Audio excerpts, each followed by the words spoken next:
And unmute. There we go. I'm starting to get the hang of this new platform that we're on. Hey, everybody. I'm still trying to, you hear my little husky voice from all that screaming I've been doing. And people saying happy birthday, you have to shout over the crowd. But I had fun. Getting old is there's something to be said about it because the alternative is you don't. So I would much rather this be the case. So welcome to What the Fuck Tuesday, our relationship advice live stream. We've been doing this for years and years. Well, let me switch screens over here so I can see who's all up in the chat room. Yes, there's everybody. Shay the Bay. Yeah. See, look, I can't even do my angel sound because my voice is all fucked up. You ready for this one? We looks like we got 25 questions again. I guess that's going to be our new normal. For those of you who don't know how this works, you just saw a live stream. We said relationship advice, and you said, "Oh, let me see what's going on over there."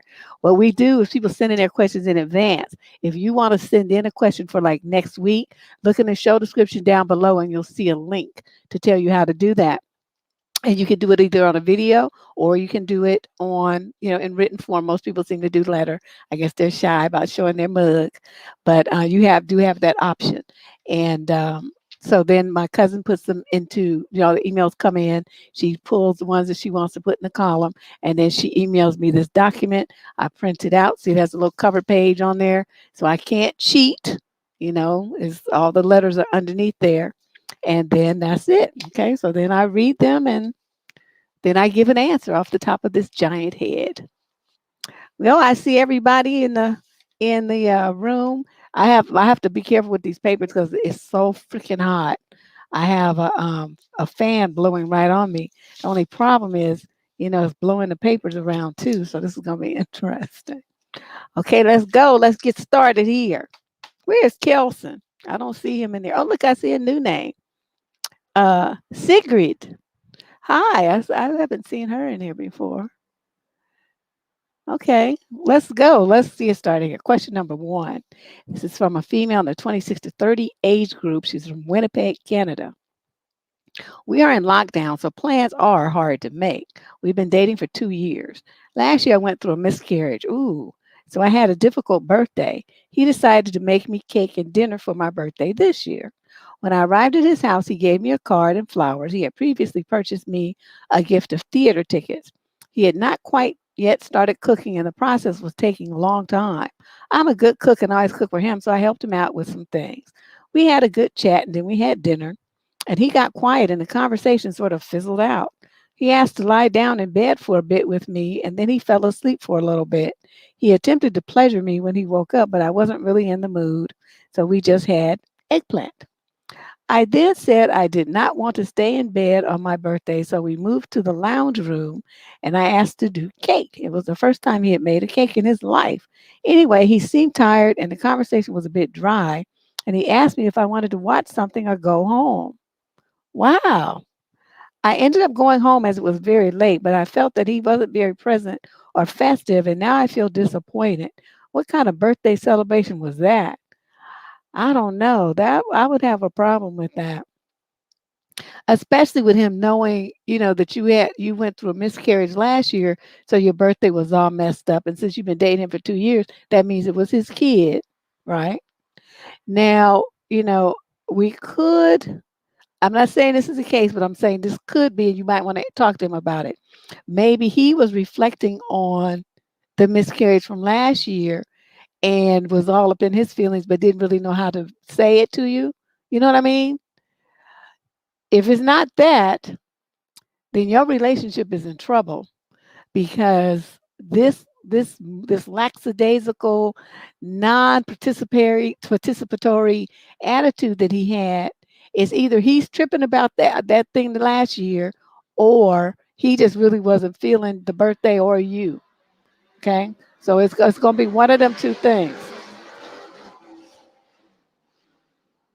I don't know why they have to make the motorcycles as loud as hell. No, it's not the airport, it's the street. Those are motorcycle people that want to have those, those loud those motorcycles so you could hear them 15 blocks away. That's what they want. Oh, thank you, goddess. I just noticed that. Ooh. Oh, yours was the fourth. Well, happy belated. I was supposed to be born on the third. I'm sorry, the fifth, my grandfather's birthday, but I showed up when I got ready. So there you go. Well, he could have had something else lined up too, but you know, but since she just mentioned this thing, you know what I mean?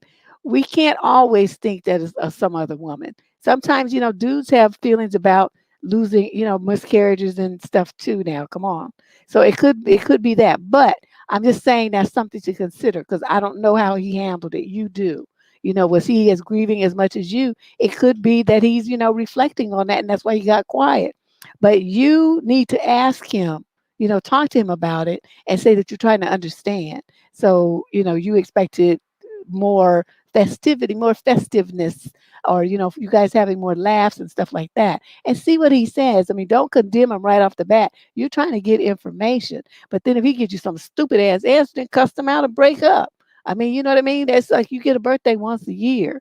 But I don't know. Something just giving me a weird vibe here, and I just want you to go slow and actually, communicate with him about what he was thinking about, why he was so tired, that kind of stuff. Ask him questions and get the information that you need before you make a decision. Yeah, it was definitely whack. It wouldn't have worked too well for me, but I mean, the fact that she mentions this miscarriage, that means she was thinking about it too. You know what I mean? So maybe he just handles it different than her. We don't know, but I do want her to have a conversation about it. So let's move on to question number 2. This is a young lady in the 21 to 25 age group from Greeley, Colorado. Oh, I used to know a guy who lived there. Hi, so I've recently met someone and he's come to my house a few times. He's allergic to my cats and ends up with a really bad reaction. Oh, this ain't gonna work. He's tried antihistamines, but it hasn't helped. I've also tried removing the cat to another part of the house, but that hasn't worked either. I really want us to start seeing more of each other, but it seems impossible as I have 2 young children and they are with me full time. I need some advice on what else to try. Try getting a new boyfriend. As someone right here who is extremely allergic to pet dander, I can't have a dog, I can't have a cat, I can't have a bunny rabbit, nothing with fur. I will feel like my chest is caving in and I'm going to die. Okay. So I totally understand what he's feeling, and there's nothing you can do. I mean, I've had the allergy shots, I've had pet pills, I've had everything.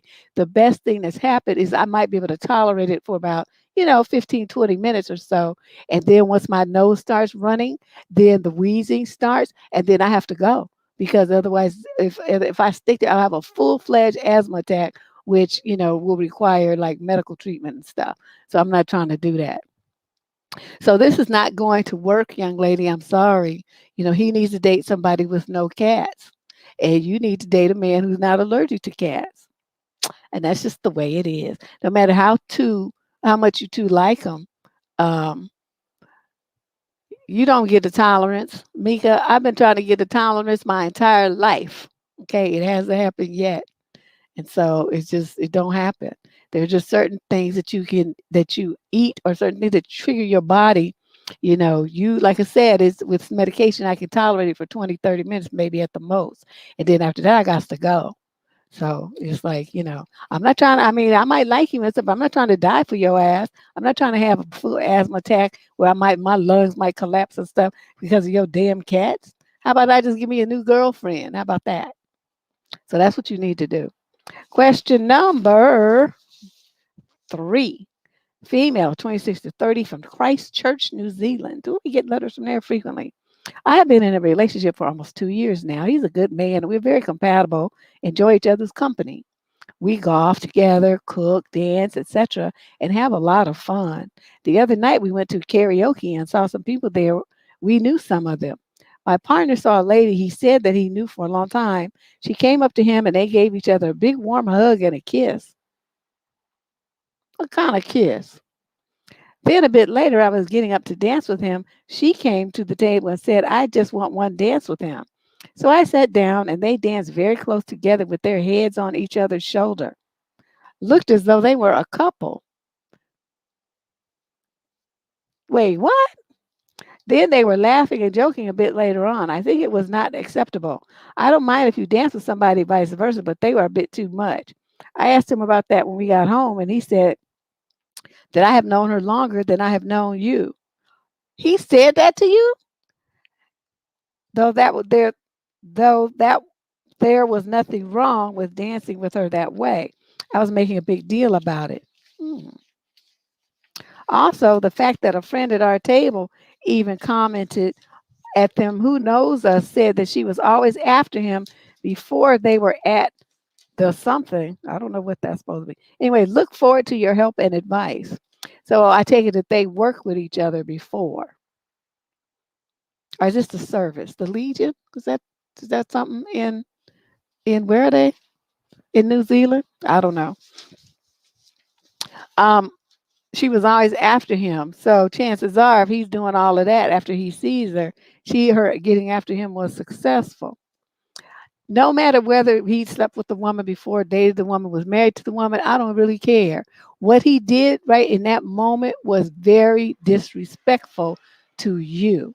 You don't be sitting there on the floor making out and let some bitch lay her head on your chest and shit, and that's supposed to be your girlfriend. You let some dude, you do that to some dude and watch how crazy he would go. I don't know. See, when I don't like this kind of stuff. I don't like this kind of stuff. You are supposed to be there with him. It's like a date. You two are there together. So for him to do all of that, slow dancing and putting his head on people's chest and kissing on them and all some shit, I would really rethink this relationship if I were you.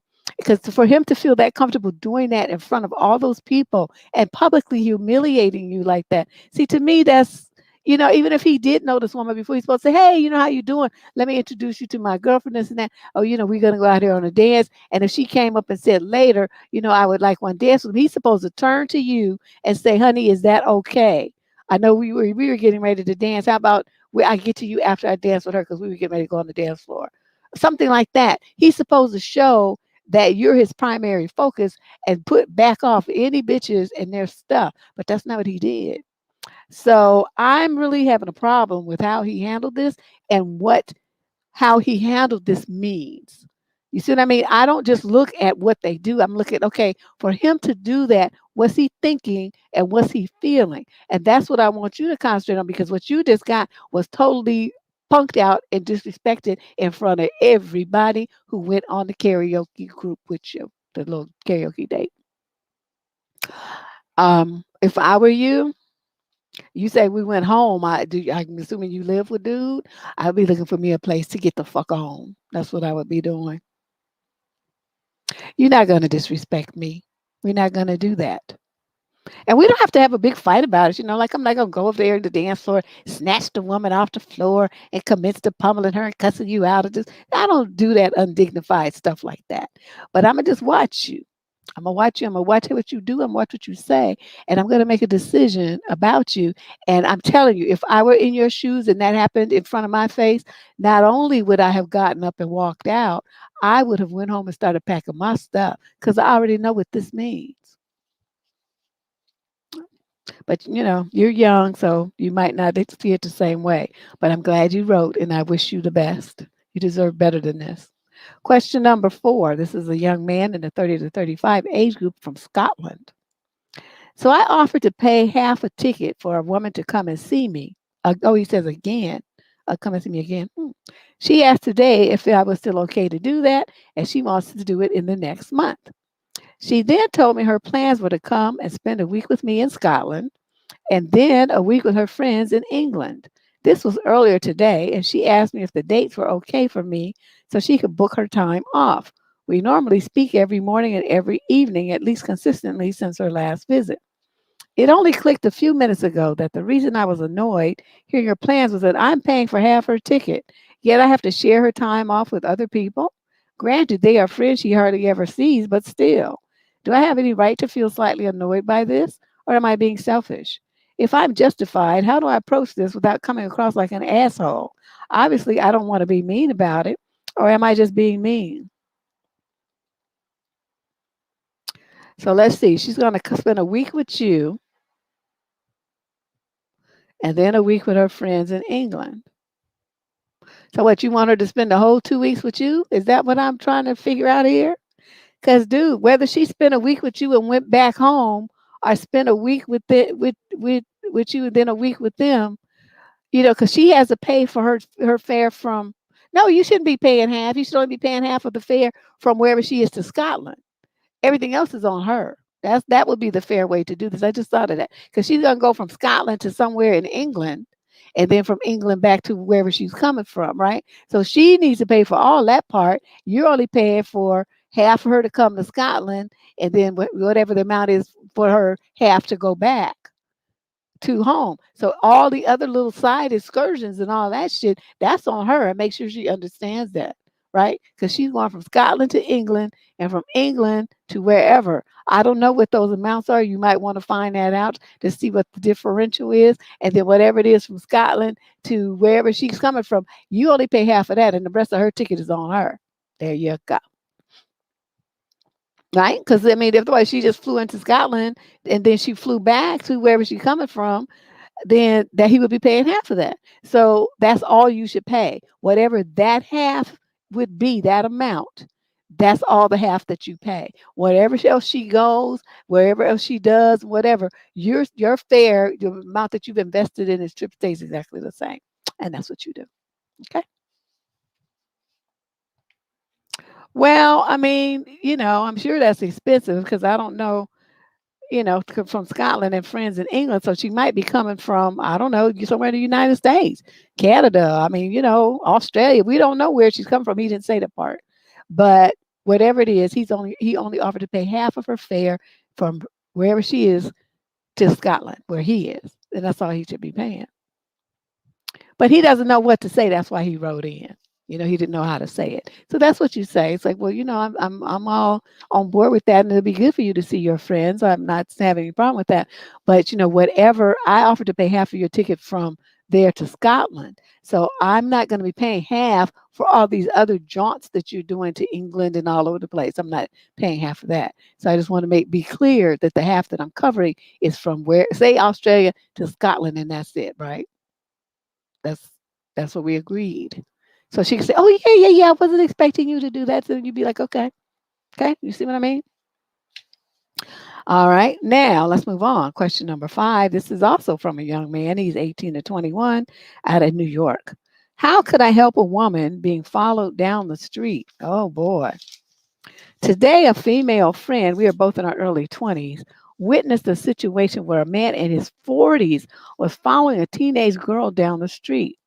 Apparently, she was visibly nervous and was walking at a fast pace and was clearly looking at the man behind her out of the corner of her eye. My friend pretended to know her and they started talking, and the man eventually passed by. I was wondering just how I, being a man, could help in this sort of situation.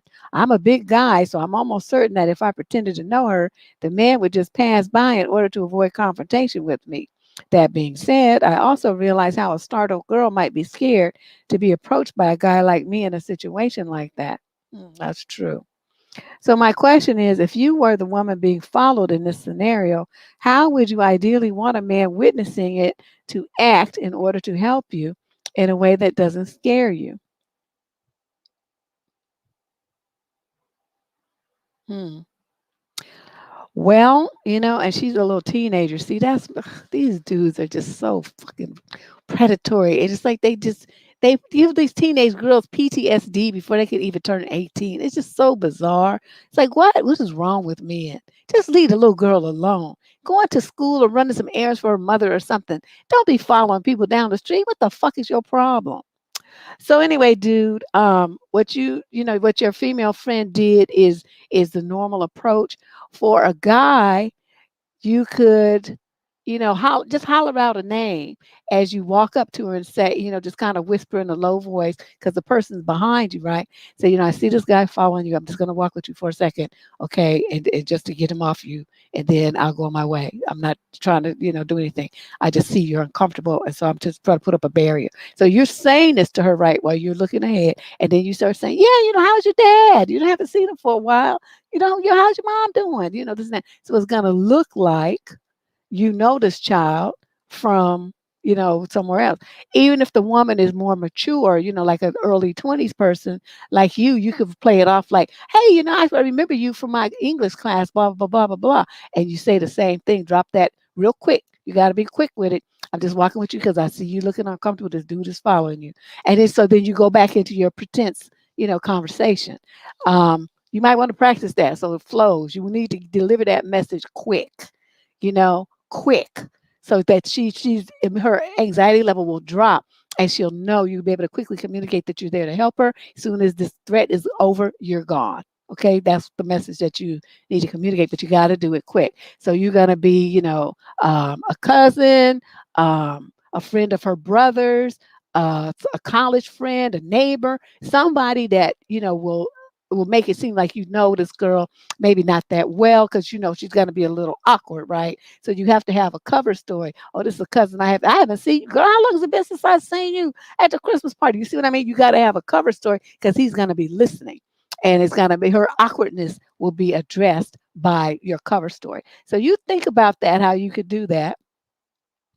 And, you know, but I appreciate the fact that you noticed and that you and your friend are, um, aware of these kinds of threats to young girls.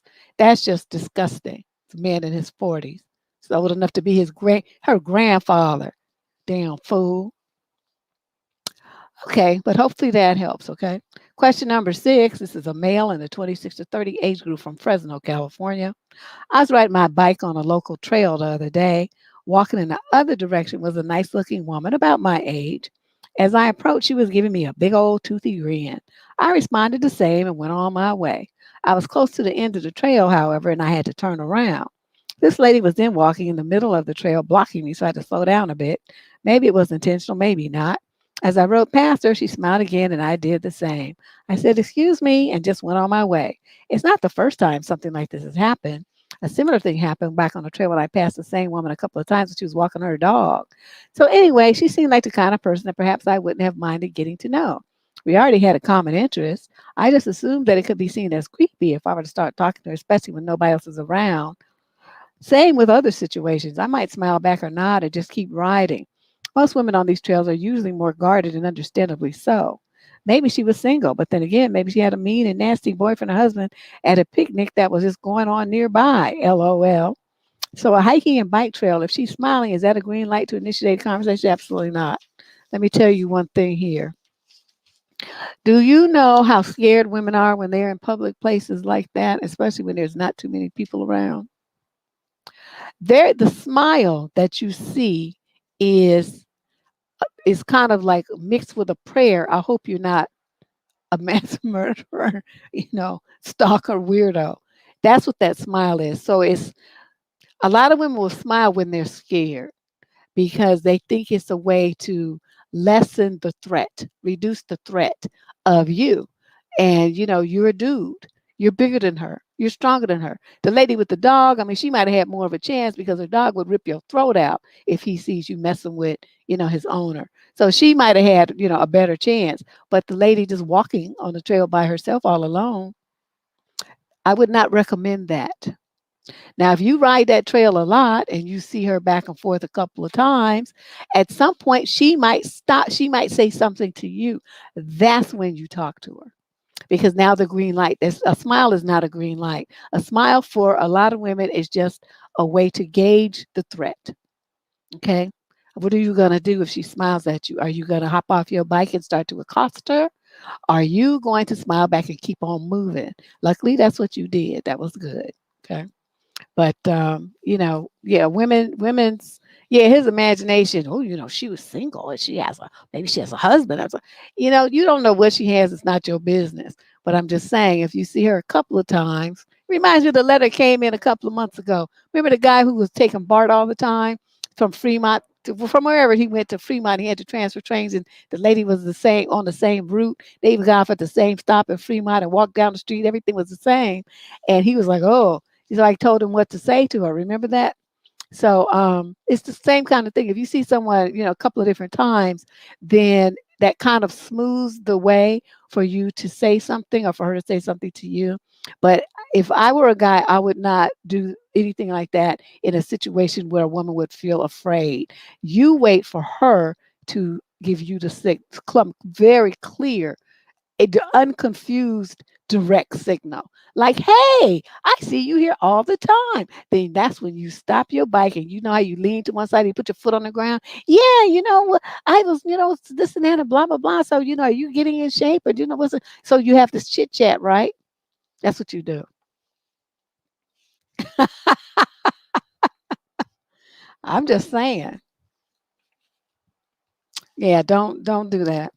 Question number 7, because next thing you know, she's gonna report you to the park ranger and stuff, and you'll be catching a case and but just trying to be, letting your imagination go wild. Leave women alone in spaces like that.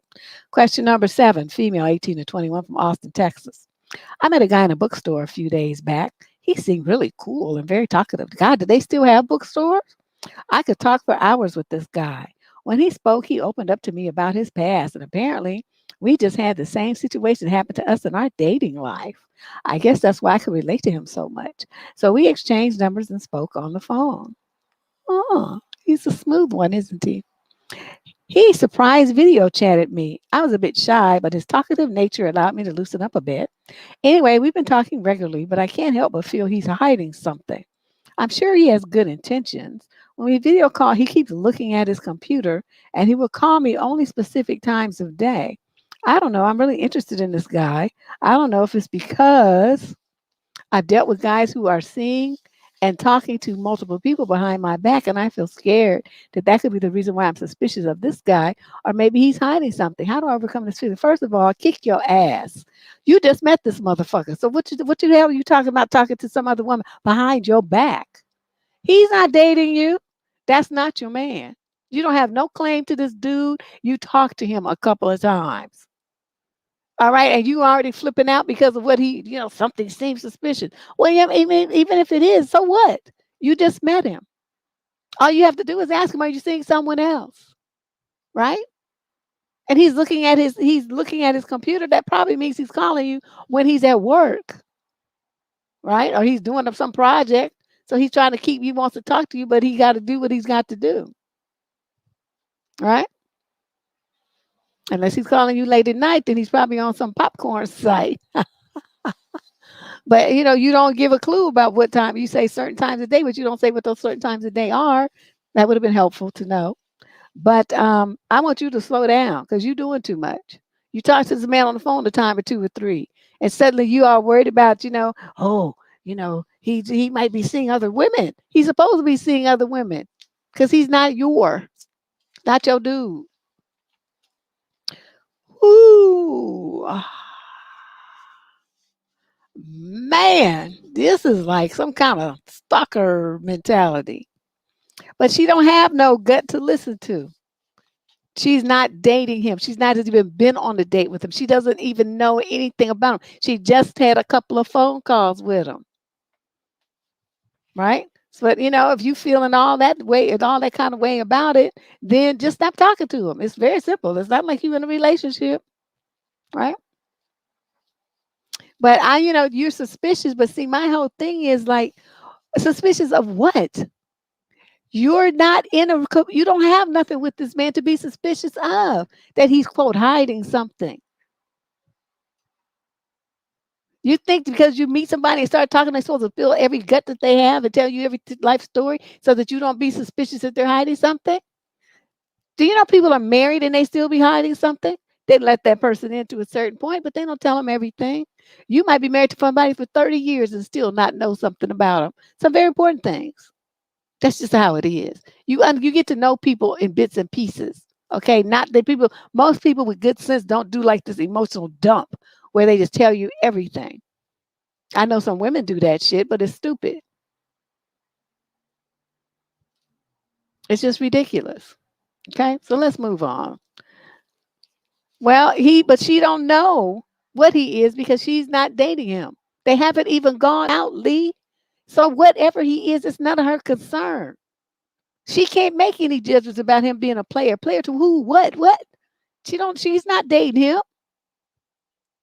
They talked on the phone too. They talked once in person and once on the phone on a video chat. That's 2 times. She already talking about, he's hiding something. She doing too much. Y'all be just doing just the most. And as a young lady, you need to be having conversations and talking to several people. Okay? Because this ain't your man. You putting too much energy into some bullshit that you just met somebody. Well, they might be, but shit, nobody's was a bigger player than my ass. I'll tell you that. Question number 8, female 30 to 35 from New Haven, Connecticut. I'm a 30-year-old woman. My partner is a friend of my ex-fiance. Why did you do that? That's kind of messy. They are no longer friends due to this. So you was engaged and then now you dating a dude who was his friend. That's just nasty. This is nasty. There's 2 women in a row doing the most. I recently left my fiance at the time when this friend cheated on his girlfriend with me. Oh, this is getting worse and worse. He never came clean with his girlfriend, but broke it off a few days later, and we have been together ever since. Incident number 1. My partner suggests we should give up popcorn. I have a healthy appetite for my popcorn usage and a high libido that he can't always keep up with. He states he's gone cold turkey, and I should too. It would be better for our intimacy. He states that he hasn't once looked at popcorn in the last 6 weeks and encourages me.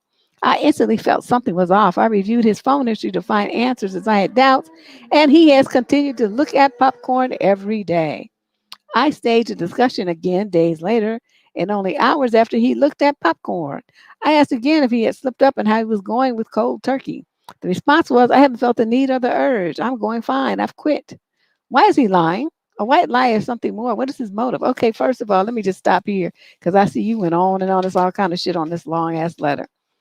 Let me just tell you this is how it is. Okay, he cheated on his girlfriend with you. That is a man who has no honor. Same with you because you cheated on your fiance. You are 2 people with no honor, no integrity, no class, no anything that could be a dependable thing as far as a commitment goes and truth telling and being authentic. Neither one of you have those personality traits or those moral qualities. So, for you to turn around and be upset because he's lying about watching popcorn is sort of amazing to me because you're not in a position to say anything about anything.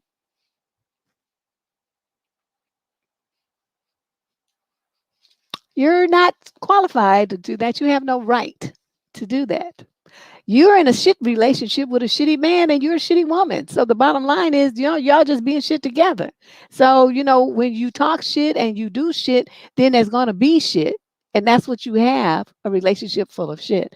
So why you want to even write all this stuff and talking all these details about him cheating and look at all these different incidents is he flirts and talks to other women. Okay, he flirts directly in front of me to other women. His coworkers call him a chronic flirt. He constantly talks about making me happy. We should have gotten together years ago, married, having children, ASAP, growing old together. He sees a future here, blah, blah, blah. I have doubts. I just told you that. Well, this is it. Okay, this is the man that you traded in your fiance for. So why are you wasting my time with this? Okay, you can't blame anybody but yourself, chick. This guy and you deserve each other. That's all I can say because you 2 peas in a pod. Both of you ain't shit. I know you didn't expect me to hear that. You thought I was going to be all over him. No, I'm going to be all over both of you. Both of you did wrong, and both of you are wrong, and both of you ain't shit. No, that's my answer. Question number 9. This is a young lady, 30 to 35 age group from Walnut Creek, California. 9 years back, I used to like a guy so much. We used to talk on the phone a lot. He expressed that he liked me too.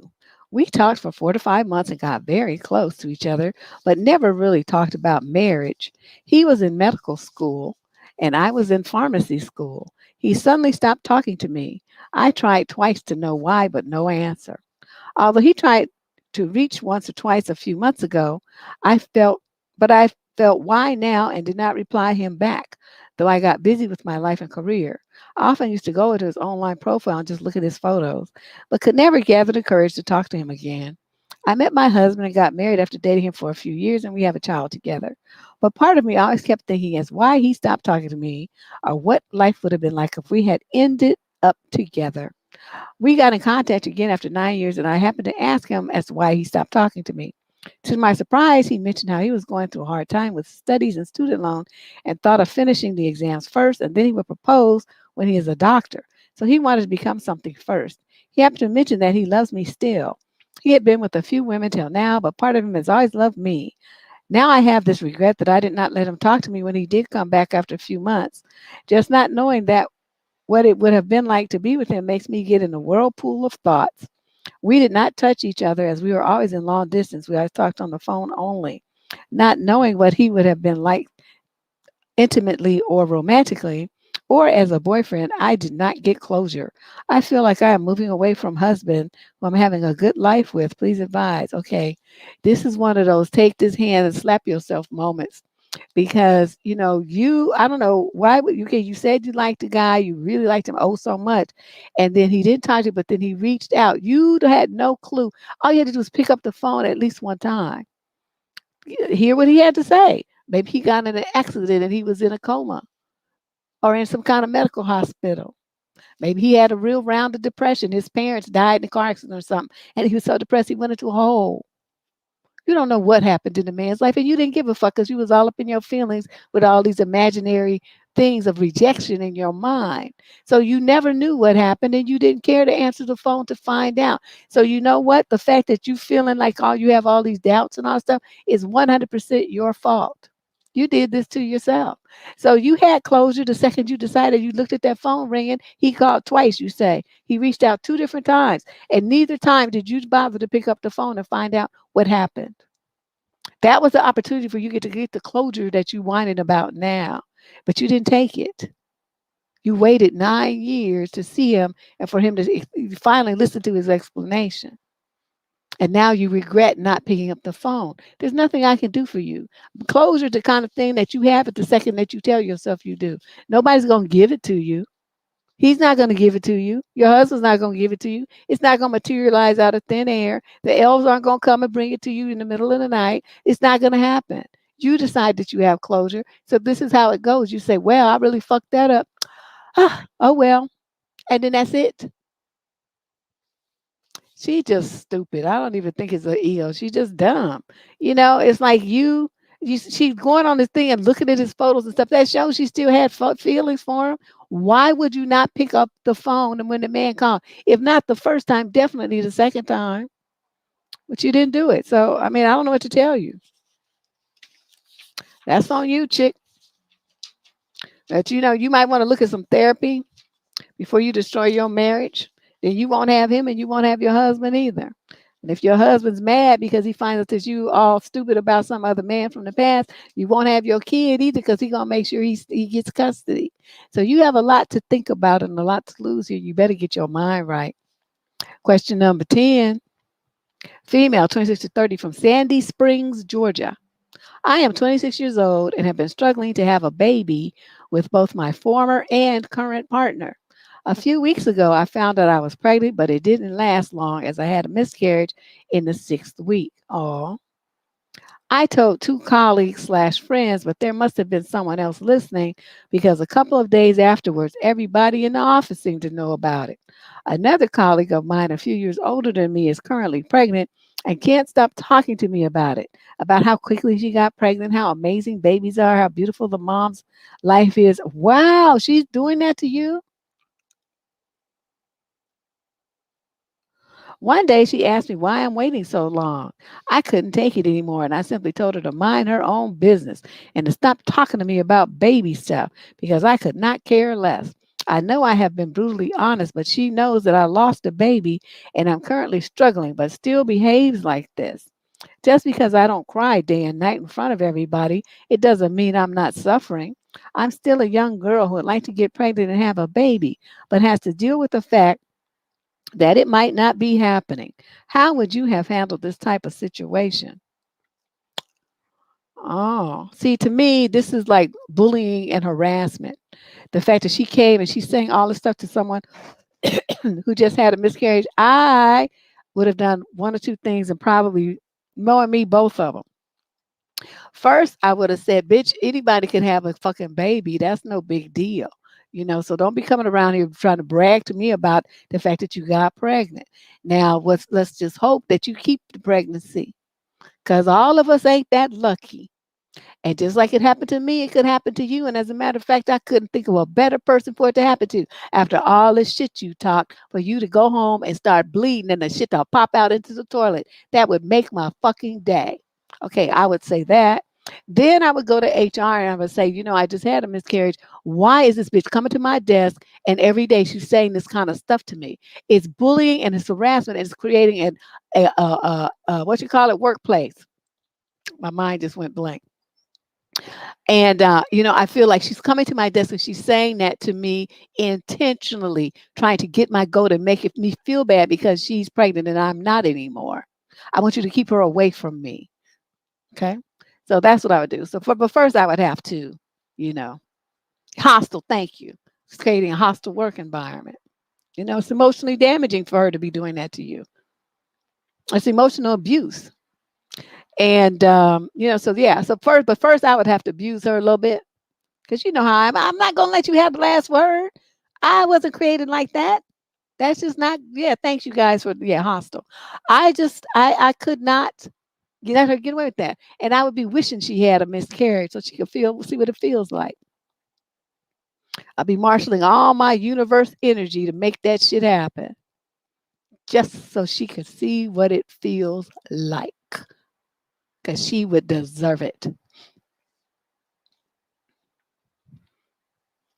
Well, like I said, I would do that first because I'd have to fuck over her mentally and emotionally like she did me. I'm not going to let you just get away with it. And I'm going to be the only one suffering and in pain and mind all fucked up. Oh, no. We're going to be sitting in the same shit pool together, bitch. Then I would go to HR, like I said, with the hostile work environment claim and the emotional abuse that she was levying on me in the workplace. And then I need to be out on a stress leave for a week or two because, I don't know, I'm just depressed and she's just harassing me. And she's been doing this for days and I can't take it. Be like the white girls that turn them waterworks on, go running out the office in tears and shit. That's what I would do. So you asked me what I would do. I just told you that's what I would do. Because I know me, I'm too fucking evil. There's just no way I would let her sit there and say some shit like that to me and I'd not fire back. Let's move on. Question number 11. Female, 21 to 25 from Louisville, Kentucky. I haven't spoken to my boyfriend in almost 6 weeks after an argument. Girl, you don't have a boyfriend no more. He blocked me. Okay, you really don't have a boyfriend no more. So I have to use a Google number to contact him, but I really miss him a lot. What should I do? Do you think he just needs space from us or is it over? He usually blocks me when he's mad, but never for this long. Girl, that shit been over. How you gonna have somebody that you call a boyfriend and you ain't talked to him and they block you in 6 weeks? After 1 week is over. This is a month and a half. I don't know what fantasy you live in that you still have a boyfriend, but dude is like, I'm out. It's been over. It's been so over, girl. It's like Crypt Keeper Ugly Dead over. You just need to just accept it and, stop calling his Google number and just leave him alone. Yes, it's definitely a bye Felicia moment. She just don't get it. This is just too funny. These little girls, they just so sad. Honey, he's through with you. And what I want you to understand is even if he should unblock you and come back and start trying to talk to you again, he's just after some ass. So don't go for it. Don't fall for it. He don't want you. He does not want you. Question number 12, female 26 to 30 from Fort Wayne, Indiana. So I'm dating this guy. I hear about love bombing a lot on your channel, and I'm not sure if that's what he's doing. Something about him makes me feel really uncomfortable. I can't quite put my finger on what it is, though. The first thing he does is he talks a lot about our relationship while we're on dates and just like how natural it feels and how he rarely feels a connection like that. Personally, I don't feel all that, but I just agree with him that it's pretty cool. He'll do this thing where he stares at me all serious looking like, so I'm like, what? And he just shakes his head and says, "It's our connection is so crazy. This motherfucker is good. He's using my tricks." He says things like, "Imagine if this keeps going so well, you'll have to meet 3 kids. One is 21, only a few years younger than you. Yikes, dude. So you in the 26 to 30 and he got a kid that's 21?" Then I would say he definitely overshares, like discussions about his life, past relationships, work, kids, etc.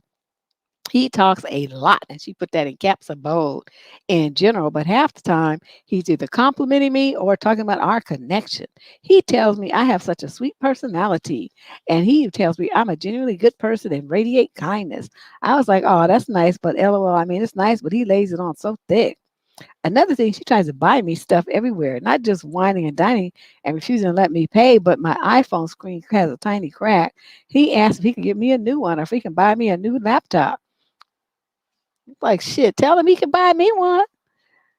I had to beg him not to. Or small things like he got me a bunch of merch from there, and I had no need for when I was in the restroom. Okay, well, there, where? Where were you? I don't know. So tonight we left, and it's the third date, and we're a little done as kiss, which is fine, I guess. But it's a little strange to me because we've been flirty with each other. He knows he can't go back to my place because I live with my parents. I guess it's for the best because I have no idea if I even like him in that way. He's nice, but I'm just so confused. Tonight I was driving home from our date, and he called me 5 minutes later and said, "I just miss you. This is so weird for me. I want to say it in person, but I want you to know that I like you and blah, blah, blah. You need to like someone before love because some people love people but don't like them," or something like that. To be honest, I was sort of tuning it out and trying to get off the phone because it was a little awkward. Is this a red flag? Thank you. Oh, absolutely. Oh yeah, I had a dude like this. I done told you about that time I met this dude, and he's an engineer instructor. Used to work for Bechtel, travel around, instructing people on the software. So he's doing this demo. He's telling me this, right. He's on the East Coast. He calls me to tell me about what happened in his course that day. And he had a picture that he had taken, because there's pictures of me all over the internet.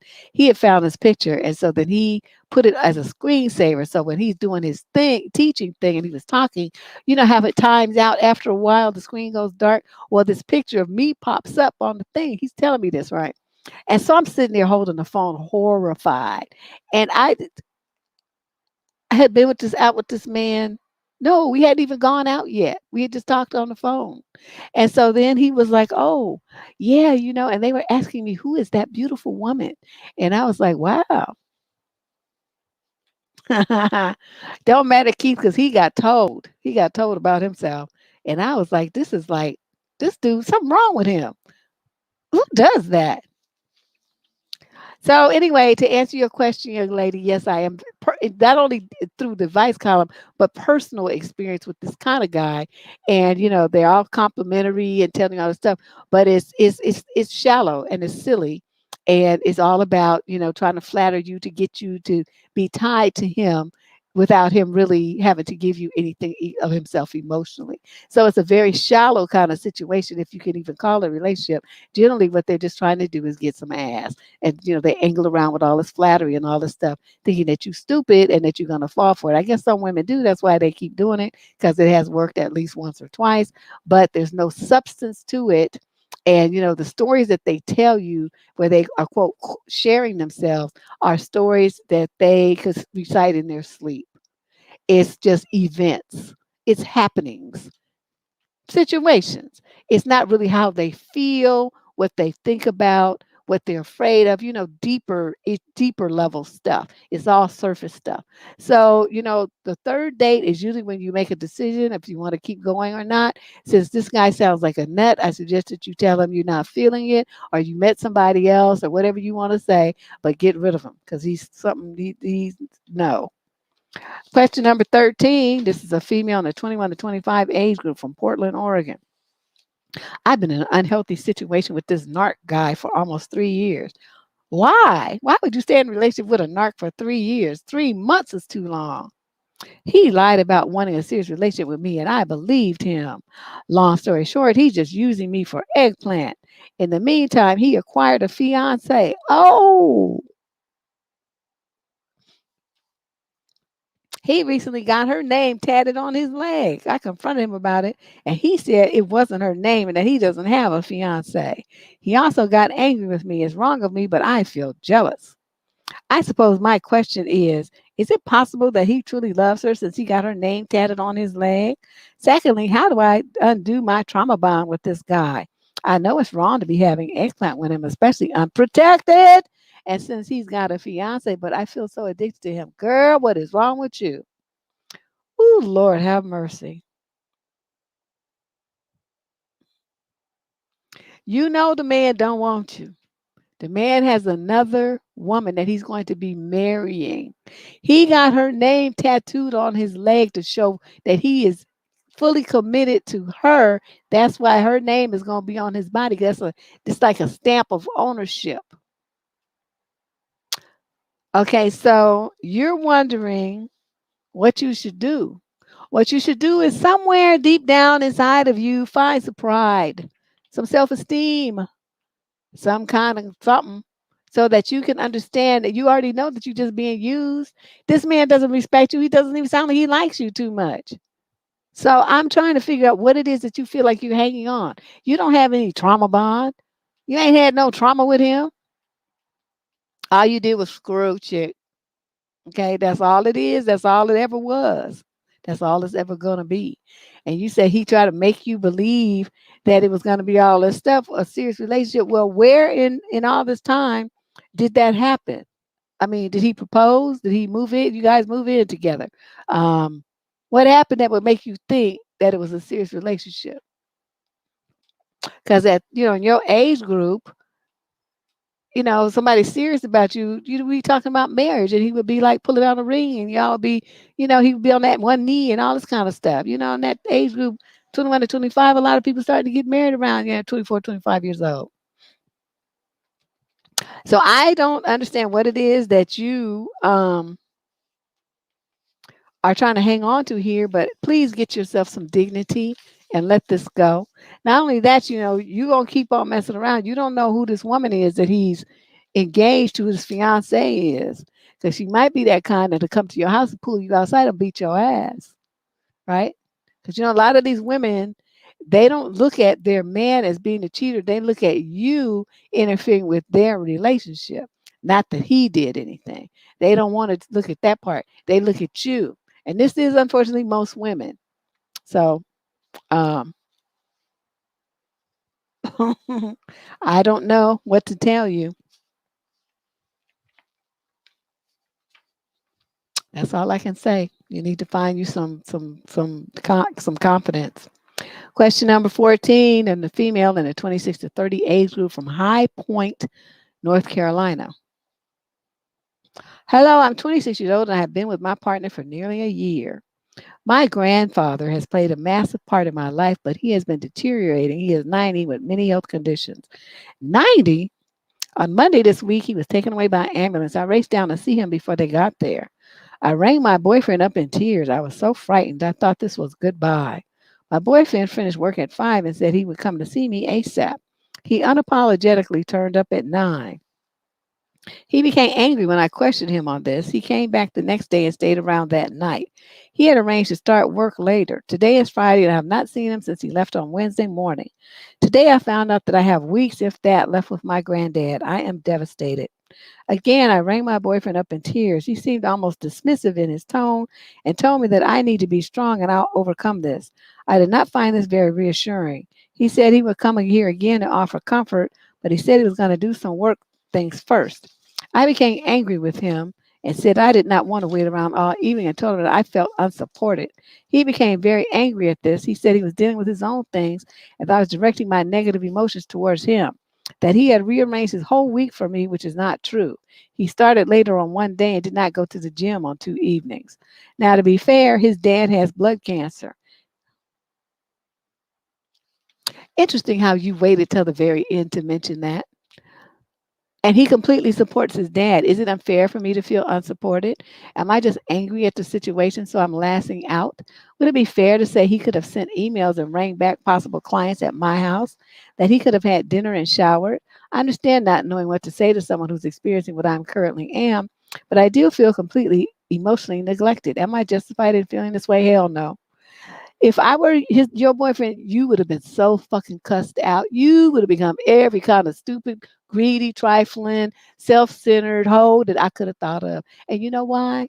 Because his father has blood cancer. His father, you guys are young. So that means his father is probably in his late 40s, right? A young guy, half the age of your grandfather. And he's already battling for his life. The son is completely supporting this dad all by himself. You got your whole family and around you and to help support you while your grandfather's dying at 90 fucking years old. Okay, that's what you expect of a 90-year-old. They're gonna croak. In case that's a news flash for you. You know, anytime past 85 or so, you on borrowed time. That's just the way it is. So he made it to 90, even with all his health conditions. And you thinking everybody's supposed to drop everything to come and comfort you about a motherfucker that's not even dead yet. He's old. He's going to die. Get the fuck over it. You know what I mean? There, he's trying to cope with his father's bit. His father, his dad. You got your daddy and your mama. You talking about your grandfather who's 90 years old, and you running around wanting all this support. For support for what? Your ass ain't the one dying. It's not even your daddy. It's his daddy though. You know, he has every right to be angry at you and for him to feel unsupported. That's what really is going on here. If I were him, I would drop you like a hot rock.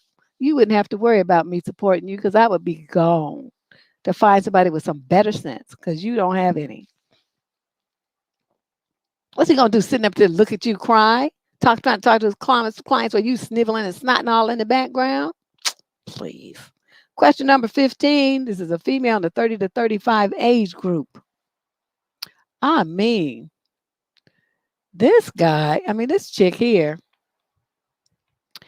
My husband and I have been married for 8 years. My husband is a wonderful man. The most wonderful man I've ever known, and I am very thankful to have him as my husband. I really don't know how to start this, but in our early years of marriage, it didn't matter if I wore sexy lingerie or not. But later, this became mandatory before we get busy. Hmm. He started to buy my lingerie 4 years ago, and as his wife, I appreciate his gestures as he has a nice taste in those. Aside from that, I love to wear it for him, although I'm not that sensual type of woman. These pieces were designer brands and more expensive than the clothes he bought for me. Before, I'd really appreciate it as it makes me feel special. But it happens too frequently and it's eating me up inside. I just keep it to myself, and sometimes I would just say it as a joke. I don't have clothes to wear anymore because of these expensive lingeries you give me. I could wear it alone when going to work if you want. But what's behind that joke is my true feelings of letting him know that there are other important things to buy than this. To be honest, I have much sexy lingeries more than clothes, and my job is requiring me lots of professional clothes. And I come to work with jeans and t-shirts. I don't mind it as I don't care what other people would say. But as time goes by, he seems to be addicted to these lingeries.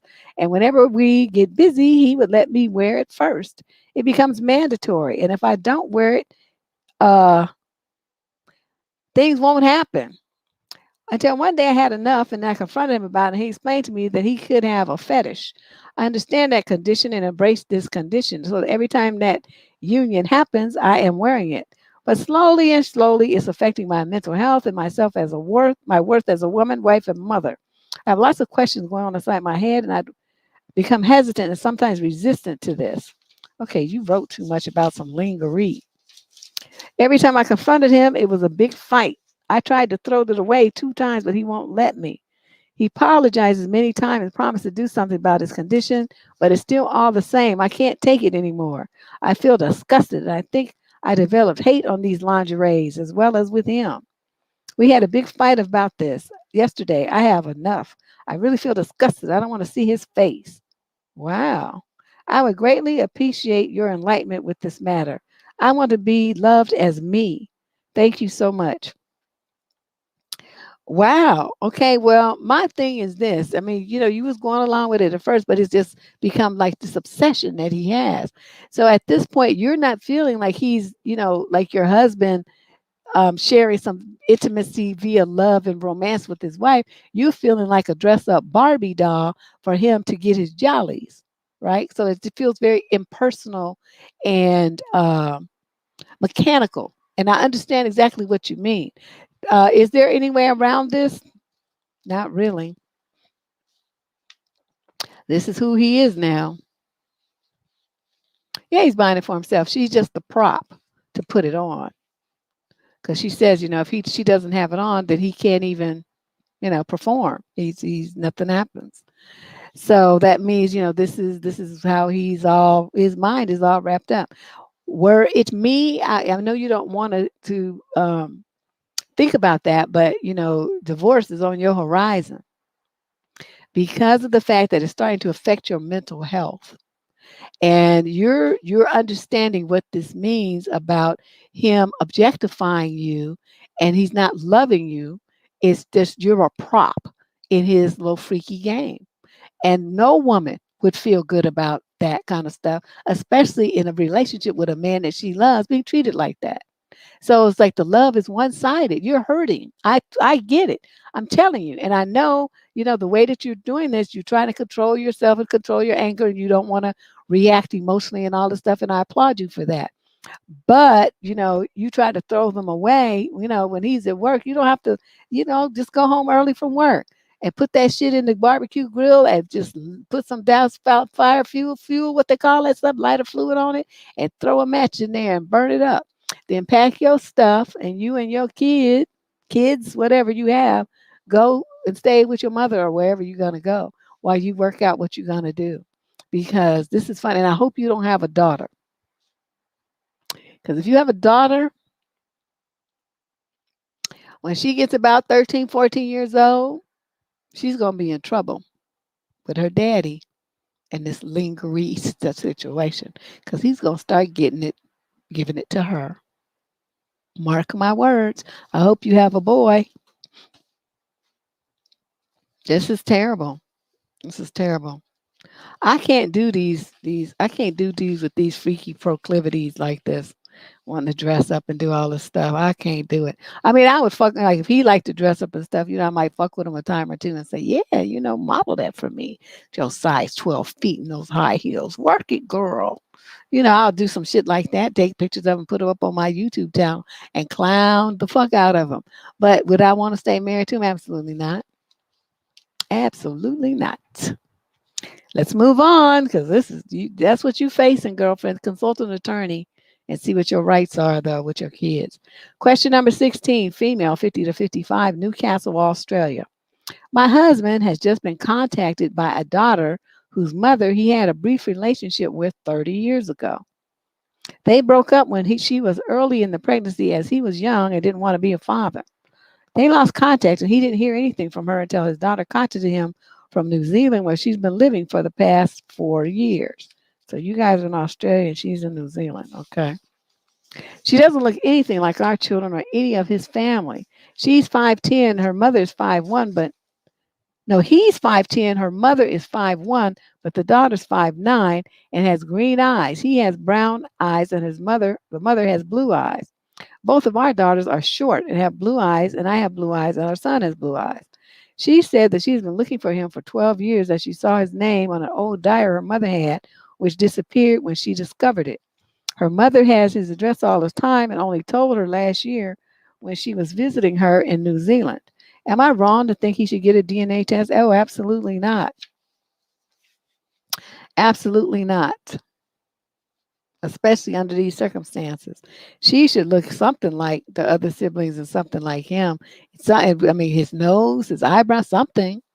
So chances are, you start talking about these heights and all this stuff. There could be something there. I'm going to tell you, I knew this woman, she married to a dude and he had a son that, was claimed to be his. That boy didn't look nothing like him.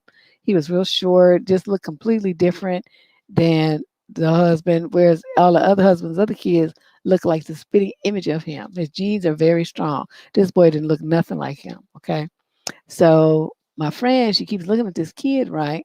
And she finally wrangles around and she got one of them home DNA test kits because she kept telling her husband to get one. He didn't want to.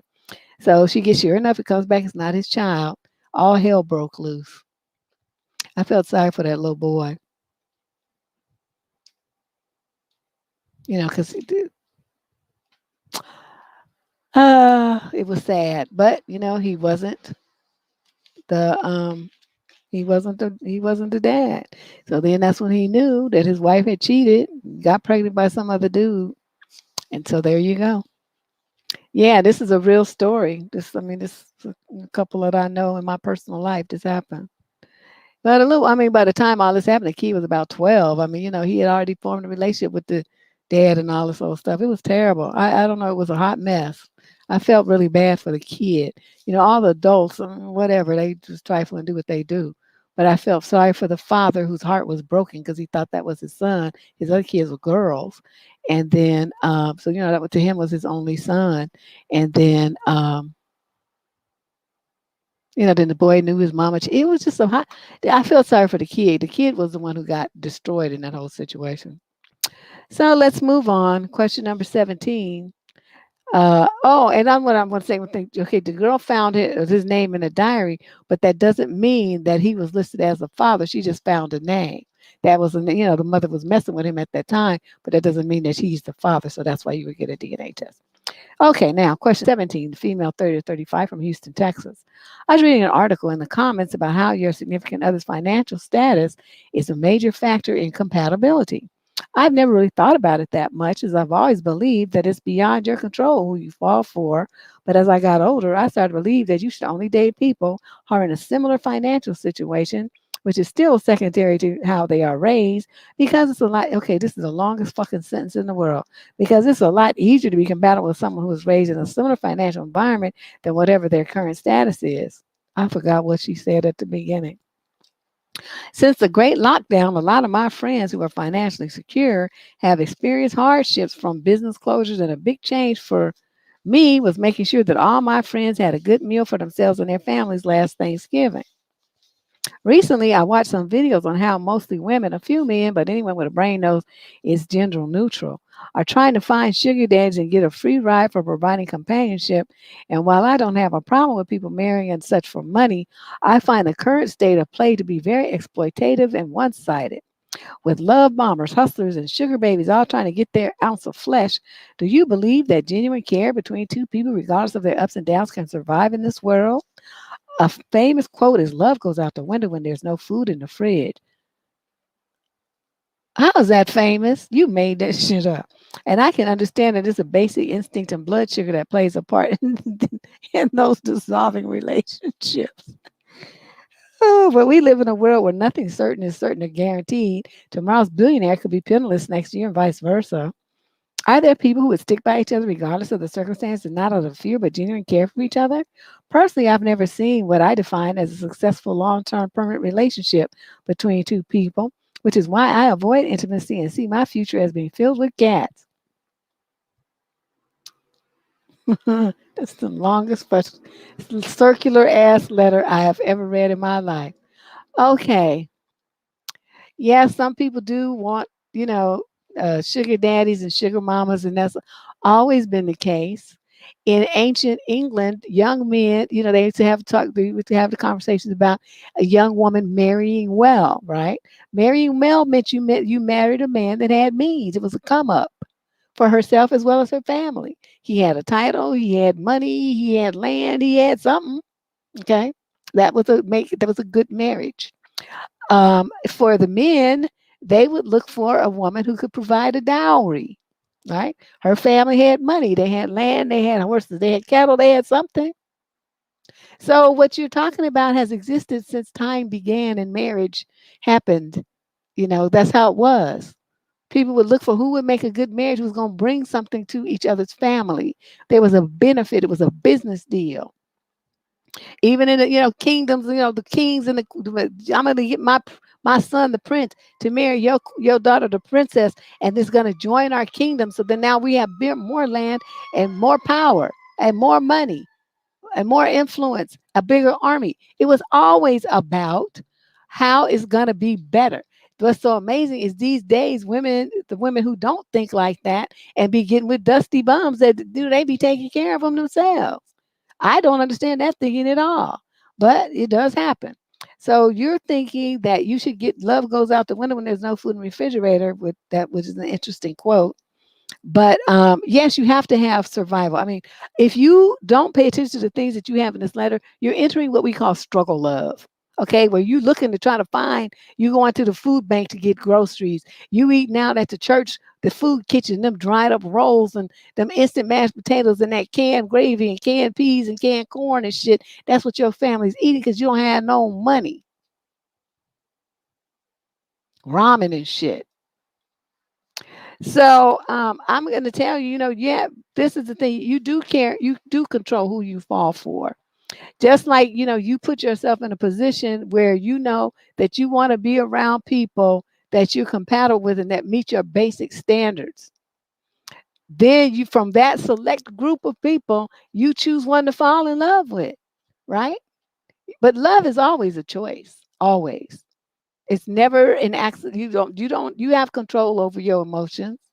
You don't just fall for somebody just willy nilly, like a meteor falling from the sky. Oh my God, I fell from the moon and now I'm in love. That's not how it works. You recognize something in someone and you decide to spend time with that person. You decide to talk to that person. You decide to make yourself vulnerable to that person. You decide to have egg with that person. You decide to get pregnant by that person. You decide to become move in with that person, date that person, be exclusive with that person, love that person, marry that person. You make all of those are decisions. So, all of this little stuff here where people be talking about, well, you can't help who you love is a bullshit. That's just a cop out. You're trying to act like, you just a tumbleweed blowing through the wind, like I said in the video yesterday.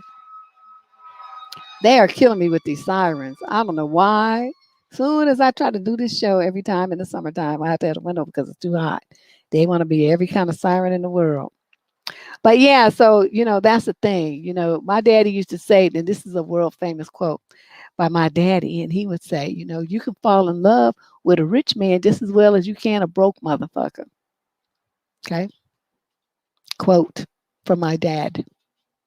And I was like, oh, I don't have to have rich, but one thing I do want to have is a man who has, some solid financial state of stability. Why should I get with somebody where I'm not gonna know if the lights is gonna be off next week? I open up the refrigerator and ain't shit up in there. Or the power's cut off. All the shit's rotten now because the power went out. We didn't know we can pay the bill. There's no gas to get in my car. I got to borrow $5 from the neighbor so I could get to work, get my check, stuff like that. People be living like that. We're not gonna do that. All right. I'll tell you that goddamn struggle love. Let's move on. Question number 18. This is a female in the 21 to 25 age group from Henderson, Nevada. I am going through something that I don't understand, and I need some advice to know if you have seen anyone else having this experience. My boyfriend has been struggling with depression for a while. He even tried to go to heaven last year. He has been taking LSD while I was away and is now acting all kinds of strange. He is very hyper, wants to leave his job to become a musician.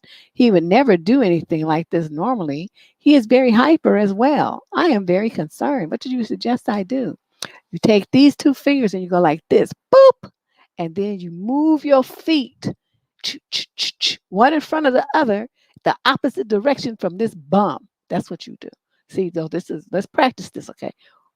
Boop. You got to put that little flip of the wrist in there, boop, like that. So you get that little pop in there, and then you go boop like that up high. You go boop down there, down low, whatever way you want to do, whatever's more comfortable for you. Put a little flourish in there like that. I mean, whatever, you could do the two-handed method like that, all that. You do all of that. Whatever you're going to do, whatever way you're going to do it. But basically what you're doing, you're throwing up the deuces and then you're going to be out. Because this dude is, okay, he's depressed. He's a loser, junkie, and he is hyper, which of course he is. He's a broke musician. He wants to leave his job to become a broke musician and all these kind of things. And you want to date him. Why would you do that? He, I don't even know what to say. Because I be wondering sometimes, what are these young girls thinking? Why would you think that this is something that you're supposed to be doing? Honey, yes, I got the deuces, and you're gonna put the deuces to music.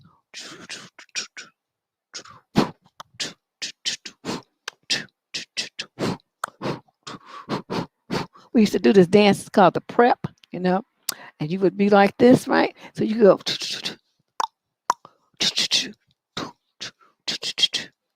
okay, whatever way you're gonna do it, but as long as you get away from this food, that's all. That's all I can tell you. There's no future here. He's gonna drag you down into the mud, the muck, the pigsty of life. Get away from this dude. Okay, there can be no. I mean, I don't know what it is that you think you're getting out of this situation, but there can't be no wee that good that you would should go through all of this for it. Question number 19. This is a female in the 21 to 25 age group from Santa Clarita, California. So I am 25 and I just recently became, quote, exclusive with a very sweet guy. He has only had one relationship in the past, and it was with his high school sweetheart. I have never had a serious relationship in my life. I have slept with four other men in the past, not a crazy number, but still more than him.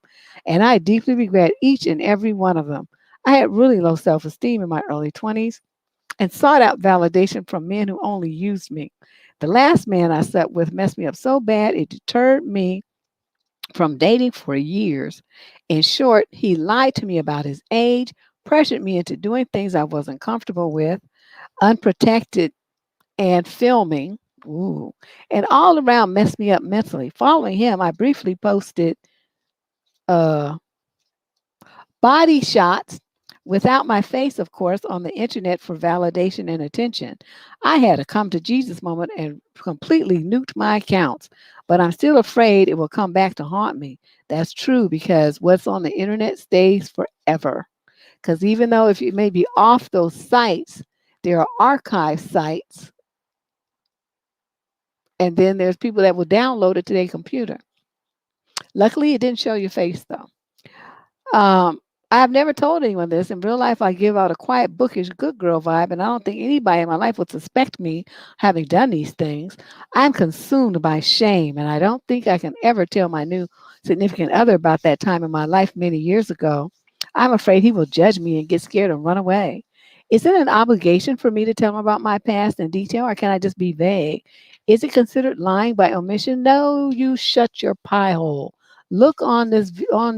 Okay, first of all, okay, even if a man does look, ask you this question, well, how many men have you slept with? You're supposed to say, why would you ask me that? And he's going to say, well, because I just wanted to know. And you can say, well, why would you want to know that? Notice how I'm answering the question with another question. That's what you keep doing until he gets tired of asking. Well, I just thought it would be good to know. Well, why would you think it would be good to know?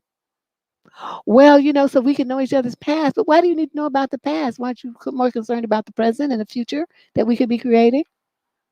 Well, yeah, I'm worried. I'm concerned about that too, but I still want to know the past. But why do you want to know the past? You see how I keep doing that? It's what you call a circular conversation. Black men are really good at it, and that's who I learned it from.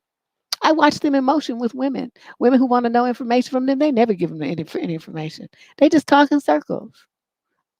And then when they get tired of talking in circles, they say, well, I don't know nothing about that. I don't know what you're talking about. And then they just, the conversation's over. So that's what I started doing about 30 years ago. I started doing that too. Works like a charm. Especially because, they like to do it to women and they don't know what to do when you do it back to them. They be confused. They be sitting there looking on like, what's going on? Why is she saying that? Why is she asking me all these questions? I just asked her a question, but she just asked me a question. And then they get confused. But that's how we do it. Okay. But one thing you never do, look on the channel here. There's several videos was one about women who talk too much, and it shows these lips with a zipper on the thumbnail, and why women should not tell men all about the past. And then there's another one where there's like a couple sitting, the guy sitting on the side of the bed, and there's like a balloon on it. They're saying, "What's she tell me this shit for?" And it shows a guy looking all sad and like all distressed. Okay, so I don't remember the name of them. I'm just telling you what the pictures look like because I remember that part. And that was the one that will talk about how women tell men about other men and why you should never do that. As far as your dude's concerned, you were just born this morning. I don't know what you're talking about. The only reason you should have to say anything is if you have a couple of kids, you was married. Okay, well now I have these kids, so obviously you did something with somebody because otherwise you wouldn't have these kids. It wasn't like they were thinking and just showed up. So that would you could briefly mention something like that, but you don't have any children. And you said you haven't really had a relationship. They were just some situationships. So would you need to discuss those kind of horrific, emotional, traumatic things with your new dude? Nope. Keep your fucking mouth shut. Don't you say a goddamn thing. Just in case all my words weren't clear, I hope that sums things up. Okay, let's move on. Question 20, female, 30 to 36, 36, I'm sorry, to 40 from San Jose, California. My husband was critically injured 5 years ago on a motorcycle after falling into a deep depression when his son died. Then 6 months between, no, the 6 months between his death and my husband's accident was pure hell. Our marriage almost didn't survive. When he got hurt, I stepped up and became his full time caregiver, even though I worked full time as well. I've always appreciated any help his family contributed. His dad stepped up the most, even though it was infrequent. My husband is now in a wheelchair full time. He's considered a person with quadriplegia. However, he can move his muscles. I care for all of his personal needs. We get invited over when his dad is having a barbecue for special occasions or Christmas, but no other times. And they'll have dinner at my brother in law's house frequently. We've invited them to dinner several times, which they always decline. We love to go camping. We all have our trailers. They won't invite us and decline when we invite, but they will go with the other kids. They always tell me how wonderful I am for staying and taking care of my husband. I want connection and I have no idea what to do. I don't want them to invite us simply because they feel obligated. Any thoughts? You're not going to get connection with them. What I suggest you look into, contact social services and ask them for some referrals for some groups that are formed with people, spouses and people like your husband.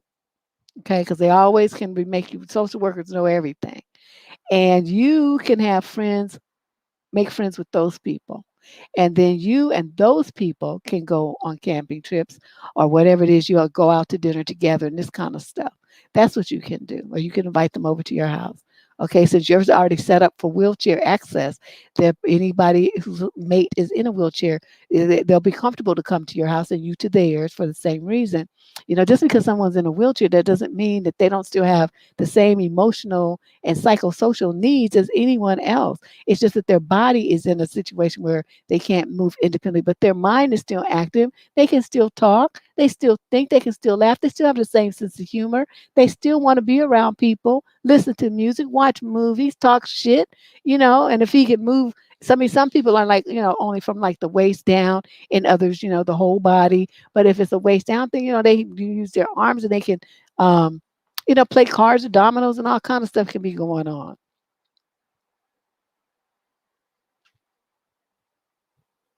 So, those are some things to look into, okay? But, keep trying to force a relationship with his family who obviously have not come to grips with it. They can't handle it. That's why they're avoiding you. So don't take it personally. They just cannot find it within them to accept the situation that he's in, and they feel awkward and confused, and they probably, the mother will probably start crying or something. So they have to limit the access. So the times that they see him so they can stay in emotional control. So don't take this personally. Okay. They just handling things the best way they can, which is not the best way, but it's the best that they can. That's kind of sad though. So, he lost his son and you lost your husband all within a few months period. That's messed up. Question number 21. This is a female 225 age group from Northeast Ohio. I connected with this guy on Instagram. Turns out we were chatting on a dating app about a year and a half ago. We were to meet today. He said he would be free after 4. He texted me at 4 in the afternoon and said he went to a street festival that day. He originally said he was going to be running errands. Maybe he did as well, but he didn't mention the street festival. So I said, well, where do you want to meet and what time? He said he ate at the fest. What? We were supposed to meet up for dinner and he ate already? He asked what else is going on tonight. And I said, not much, which is the truth. He said next weekend was this other thing. And I said, okay, I had plans for next weekend. And then he never responded to anything, so I went out for ice cream by myself. What do you think about this type of behavior? Block him. That's what I think. He's stupid. So he had you sitting around, talking about what he already ate, and you were waiting to go out to dinner with him. And he couldn't tell you that before 4 o'clock. He's a rude, selfish, inconsiderate little fuck. So what you do is block him. See, you don't give men who treat you like this any time or any attention. Once he said that he already ate, and he that's asked you, well, what else is going on tonight? And you said not much. That was you was what he was looking for was you to invite him over to your house so he could have some festivities, but you didn't do that. And so um he's talking about, what's going on next week. And so to try to lay this bait. So you can say, oh, well, why don't you still come over tonight? Then thinking that you're gonna be going out with him next weekend, which is not gonna happen. So you're gonna block him and you're gonna stop trying to meet men on Instagram. That's what you're gonna do. Okay. Ooh, yeah, he just a waste of time. Question 22, male, 26 to 30, Milwaukee, Wisconsin. I am 28 years old and a team member, coworker in my early 30s is experiencing repeated physical abuse by her boyfriend. He's in his 40s. It's escalating in nature and frequency to the point where he almost K'd her by choking her one night. Her bruises don't even have a chance to heal before he puts new ones on. She showed me a couple of times when I asked why she wears a turtleneck in the summertime. I'm at a loss of how to help. I try to reason with her, try to appeal to her motherly instinct to protect her kids, offer to get in contact with organizations that can help her get away from him. Anything I can think of. He keeps worming his way back into her life with promises to be better and declarations of love. Meanwhile, she's slowly being drained of all her joy and everything that's good in life. I'm in conflict because he has been steadily trying to isolate her from support network and keeps threatening to make her quit her job, which is the last support system she has.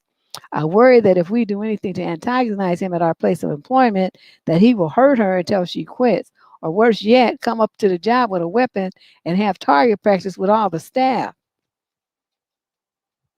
Okay, Kelson. Kelson want to grit up everybody. Please share any advice you have. I can't watch my coworker become another statistic. Well, I appreciate your concern. The only thing you can do, sir, since there are children involved and you don't know what they're seeing or what's going on there, call CPS and file a report. You know her address because you got access to the workplace, and say there's some children at this address. There's lots and lots of domestic violence, and I'm concerned that it may be spilling over to the children. CPS will be there in a heartbeat. And just that alone will scare her.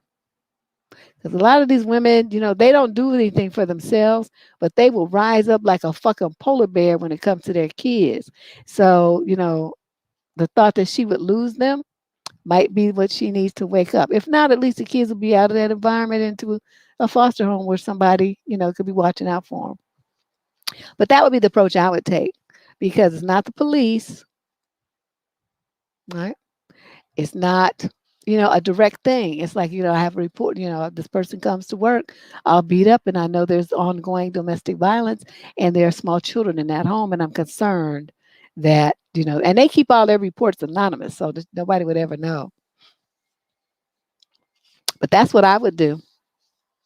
That's how I would do it. So question 23, this is a young lady in the 21 to 25 age group from Bolton, Greater Manchester, England. So I dated this guy last Saturday. He was a funny guy, though we had a few weird moments. First of all, he said he was still a bit hungover, and if he hadn't been hungover, then we'd have more energy, and we would probably be having eggplant in the bar that we were in, and then he would take me to the toilet and do some, quote, nasty stuff. Okay, this is on your first date, huh? Gotcha. Second moment came when the waitress was asking us if we liked our drink. He said to her, yeah, I put some drugs in her drink. I hope she won't notice. Waitress looked weird at him. I was embarrassed. Then he was constantly joking with several waitresses that they approached us to help us out, not really flirting, but making weird jokes that made them feel awkward. At least that's what they look like to me. He also had a few stories about times that he had to work in a place where there are lots of pretty women, and he jokingly said that it was like heaven to him. Pretty weird to open up about this on a first date, right? His social media shows him following tons of pretty women, models, actresses, etc. But the rest of the date was quite nice. He seemed interested. We had a lot in common, and at the end, he was a gentleman by walking to me to my car and giving me a small kiss on the forehead. I'm kind of conflicted. One side of me says, run for the hills. The other side is kind of curious what he is like on a second date. Okay, let me just say this. Your standards for what constitutes good behavior and gentlemanly behavior are shockingly low, underground. Every woman that he interacted with during that date in that location left feeling that he was a creep and a weirdo.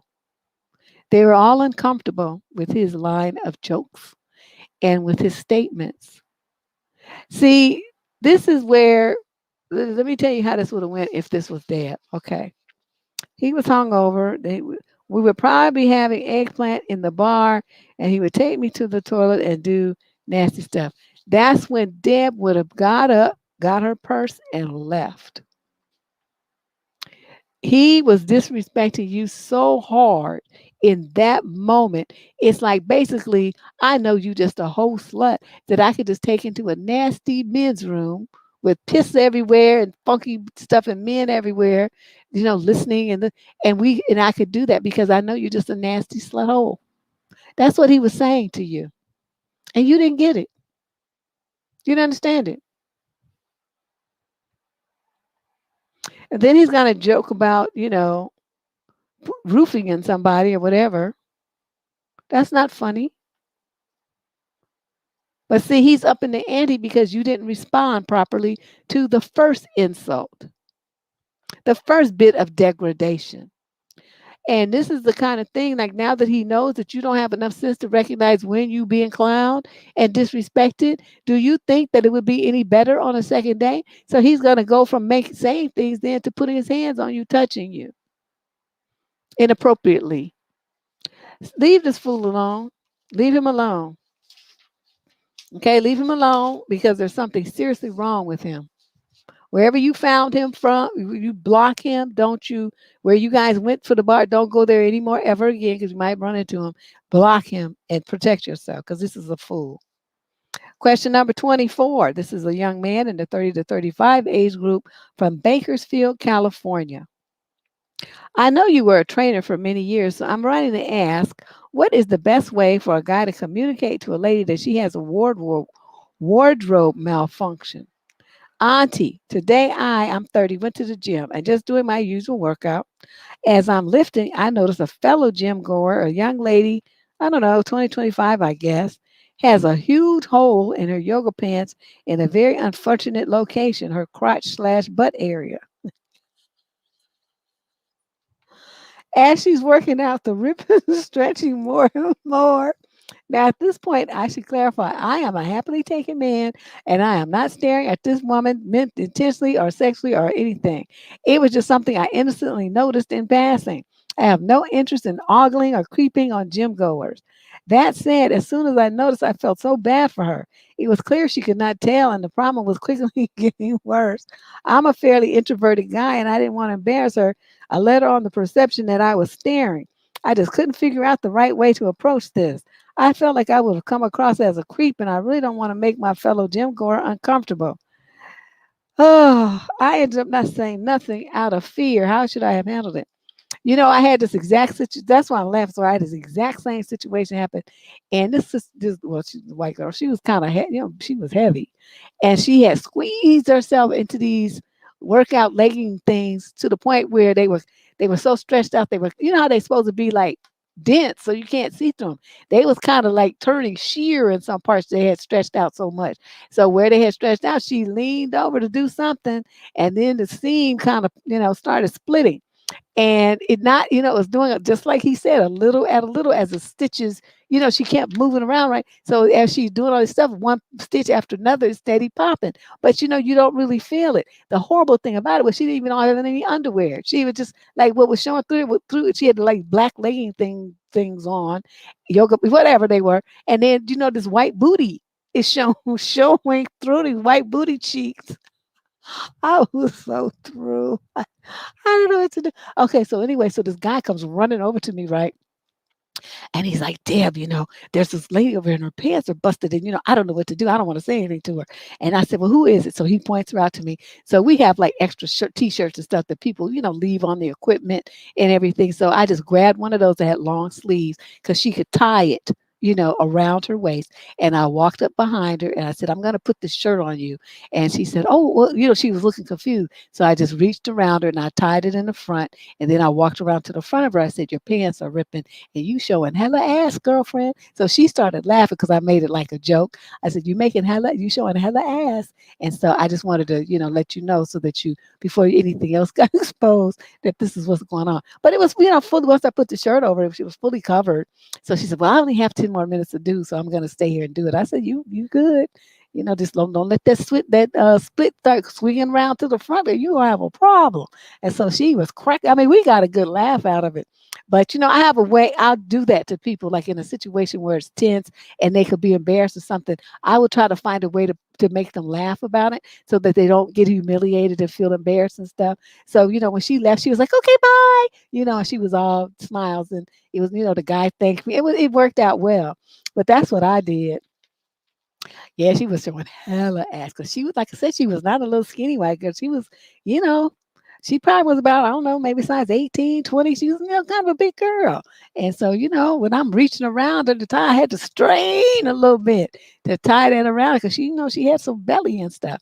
And like I said, she was squeezed into them pants. She really should have had probably two sizes bigger because it was like you said, it was stretched sheer. And that's exactly what was going on. I was cracking up. But yeah, she was a little fleshy. But yeah, that's what you do. Just run up to one of the female trainers, and say, or a female at the fitness desk, or at the front desk, the what it meant, what's anyway, any woman that works at the gym, to point out the person like this guy did me. I mean, his response was perfect, and then he disappeared because he didn't want no parts of it. And then I went over there and I handled it. So that's all you had to do. Yeah, it's Shay. I'm telling you, it was at least two sizes too small, maybe three. Cause that shit is supposed to be solid black. You know how yoga pants are? They supposed to be black.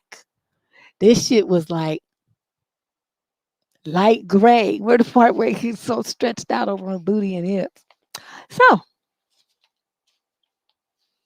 well, they only too tight if you don't buy the right size. So I wear yoga pants all the time, and mine aren't too tight. But I buy size large. And it's got plenty of room to move around. Oh, okay, this poor guy. That's funny. That was a good letter. Okay, here's our last letter. Let me remind you guys, if you have a letter that you want to send in for the next What the Fuck Tuesday, send it in to wait, what is it, Shane? Yeah, on down in the thing, down below in the show description, you'll see a link to it's a vice question submission form. So scroll down on YouTube, it's down in the submission, down in the show description page. Or you can go on survivingdating.com, and up in the nav bar it says, get advice, and just click that button. Also at the top of the YouTube page, it's going to be a little green button that says get advice. So anyway, all of those things will take you to the same form. So whatever kind of way you want to get there. Yeah, I don't understand that because that's what because I don't know. I always wore underwear because you just never know. Shit get caught and your pants be stuck. That happened to me one time.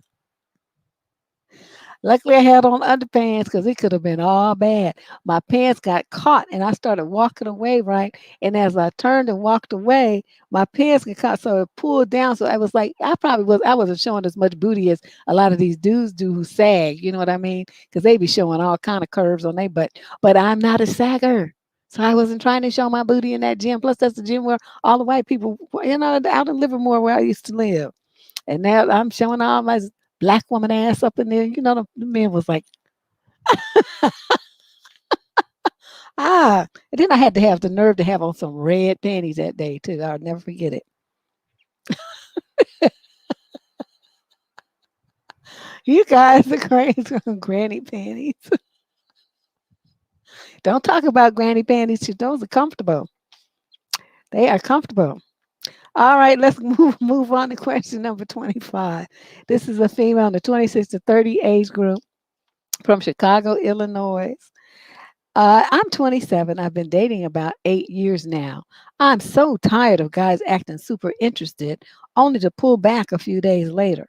Auntie, I've had several guys the past few months go all out, telling me they want something serious, that they really like me, etc., and then not follow through even just a couple of dates later. I know some guys do it just to get laid, but in several cases, we didn't even do anything. They just got bored by date three and then it was over. It's hard not to get excited initially that they're actually serious and then always disappointing when it's all bullshit. Can you tell me why guys do this? Why go all out if you're unsure how you actually feel about the woman? I would have continued going out with them to feel it out, even if they hadn't told me how much they liked me, that they're just looking for something long term, etc. Just feels unnecessary to front like that. Oh, okay. Well, I'm going to tell you this. This is when it becomes your responsibility as the woman to control that. You don't let them talk to you like that. So when they get started with this, they really like me, this and that, say, well, let's slow down on that home skillet because this is our first date. You don't really know me. So anything that you like, I mean, I'm sure, I know I'm a great person and all that, but you don't really know me enough to like me that as much as you're saying. It feels kind of false. I really would like to spend the time, with us getting to know each other on a real level. And then if you say that you really like me and I'm a great person, then I'll believe you. But right now, it just sounds like game. That's how you shut that shit down. So you don't say that you're not gonna spend time with them and this and that, but you just let them know, I'm not. No, we're not gonna do that. Okay, that shuts it down. And then most of them get uncomfortable because then they be like, oh, you can't even take a compliment, you this and that and blah blah blah. And it's like, well, yeah, that is typically the response that I get when men come like that and I, just ask them to slow down. I'm not saying that, I'm not appreciative of the compliment. What I'm saying is it just seems like you're laying it on a bit thick when you don't really know me yet to be saying all these things. All you really know is what I look like.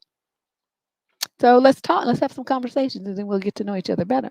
So you like that, they would not follow through. Okay, then you have they say they want something serious and that because they just after some booty. One thing you really need to do is stop sleeping with them. Okay, don't do that. Any guy comes at you like this, he's just so insincere and he's telling you what he thinks you want to hear, which young women want a commitment before. I'm not gonna sleep with nobody that ain't my man. I have to have a commitment before I can sleep with somebody. Okay, one commitment coming right up, ma'am. That's what that is. It's just game, girlfriend. So, they come at you like this way. You have to put the brakes on that. And you slow him down and say, I'm not gonna go with that. We're not gonna play that game. I'm looking for something real. You claim that you are, but your approach is that of a player, where you're just trying to get the panties as quickly as possible by any means necessary. Most of the time when you put them like that and slow them down like that, they don't call you back because that's not what they want. They want you to be all caught up in the fantasy because it makes it easier for you easier to be controlled. Um, they can get stuff out of you when you think that you're building a future with this man, right? There's going to be something. We're going to be together, right? So slow that down and just let that shit they be talking go in one ear and out the other. You're allowing yourself to get caught up in it. That's why you have all these expectations, and then you get disappointed when it doesn't happen. Okay, do you understand that 3 days usually it takes that long for you to know if you want to really be bothered with somebody? The first date, everybody's nervous and it's stupid, so the second date, everybody's a little bit more relaxed. You might go, have deeper conversations.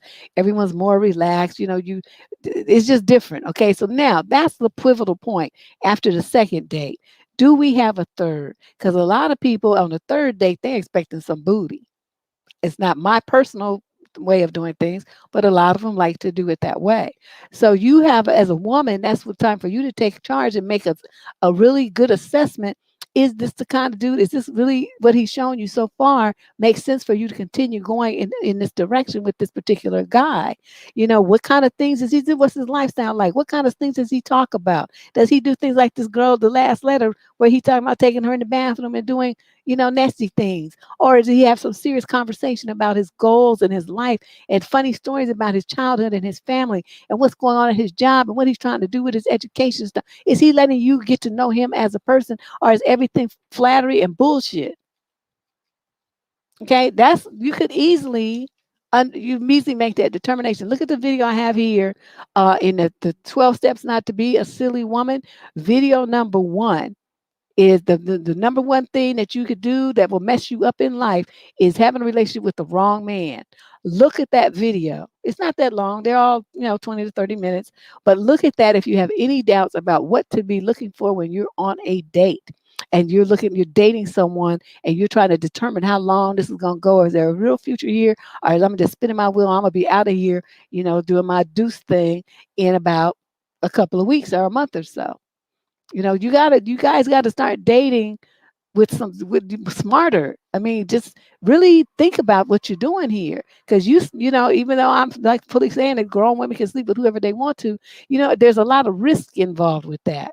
Your health wise, as well as emotional risk for you, as well as physical risk. Because sometimes, these dudes aren't wrapped too tight. And you whip it on him and it's so good, he gets, he's like, he don't know what to do, and then he want to stalk you and act all stupid and stuff. So you have to be very careful about the men that you let in and the men that you spend time with, especially if you have children who you come around your kids. Okay, because that could be some real devastating stuff that they never recover from, because you made a bad choice. All right, so this is very important. So we let's see, when are going to be back on Friday. Um, hmm, I'll let you guys know because I'm been big demand this week. I have relatives and friends from all over the place, and some people flying in this coming weekend. So I might not be able to make the show on Friday. I'll let you know because I have some friends coming in from the East Coast, and then on Thursday I have a friend coming in from college from Houston. She's gonna be here for a job interview, so she might be moving here. So she's gonna be here just for that one day. But that's Wednesday. We don't have anything on Wednesday anyway. Um, I don't know. We'll see. We will see. But I can't help it because I'm just so popular. Just so popular. It's just so horrible. What can I do? But you guys, thanks for coming. I really appreciate it. We streamed on Facebook, Twitch, and YouTube tonight. This was a first. And I really enjoyed it. These letters was a trip. These women are out of control. But I hope you guys do better and you don't handle your relationships like these people do. All right. Any questions? Like I said, look in the show description down below. Submit it in for next week's column. And I will see you guys real, real soon. Love you.